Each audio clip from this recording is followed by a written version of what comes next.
So look on the top right, that's where we're going now, in a few minutes. So, in our last segment, we went to the top of Mount Bental, which is located here in the north-central part of the Golan, right on the Syrian border, and only about 40 miles from Damascus. We also showed you some of the UN observers that are stationed on that mountain, and I promised in this segment to say a little bit more about how some of the Israelis feel about the UN and their observers. So before I do that, let me just show you what we're looking at here. We've moved over to the western side of the hill, and we'll do a long pan starting from the southwest back up to the north. First of all, as you know, the relationship that Israel has with the UN is a bit testy, given that so many of the declarations on humanitarian positions have been levied against Israel. So, with that as a context, when Israelis come up to the top of Mount Bental and look across the way there and see a few observers in the UN observer station, a few things go through their mind. The first is how the UN observers, who are ostensibly there to guard the border, are safely positioned on the Israeli side. Now, ostensibly, the aggressor in this situation is considered to be Israel. Next, their proximity to a wonderful coffee shop and full bathroom facilities within a 1-minute walk causes people to say, this is a cush job that they have. They're completely safe on the Israel side, and they have all the comforts of home. And finally, I've heard it said that the joke about the UN is what it stands for. UN, United Nothing. So anyway, that's that. So what is this little community that we see down the mountain there? This is a kibbutz called Merom Golan. Notice how it is safely on the western side of the hill, out of the view of the Syrian artillery.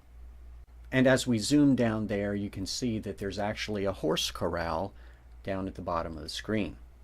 And here we see Reservoir Bental, appropriately named due to the name of the mountain nearby, to gather water for both people and agriculture. Can anybody figure out what this scene is? I recorded it from the top of the mountain. I don't know which direction I was pointing, and I can't figure it out. So if you have any great ideas, put them in the comments.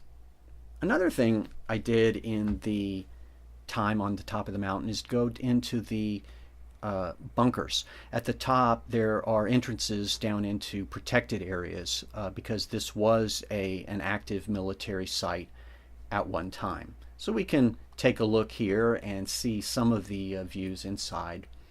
And coming back out, we can walk along the path of the, again, protected area where the soldiers could traverse without being exposed.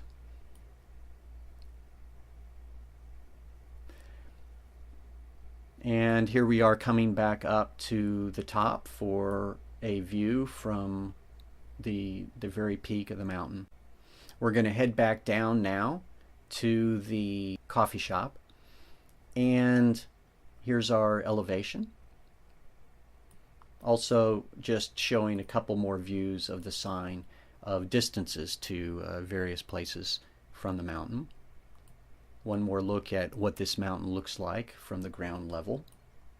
And about this coffee shop, let me just tell you one last quick story before we close.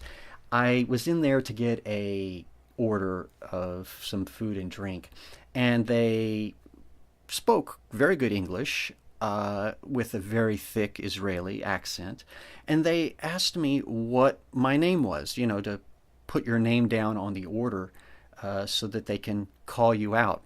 Well, when they were calling me to pick up my food, I wasn't responding. I only eventually figured out that it must be my food. I had to go over there and figure it out, and here was the reason. I gave my name as Bob, and here's what they heard and wrote down. So there you have it. All right, hope you enjoyed that. We will be back in our next segment, moving to the north. Hope you stay with us. And until next time, this is Bob O'Dell from Root Source saying, Shalom.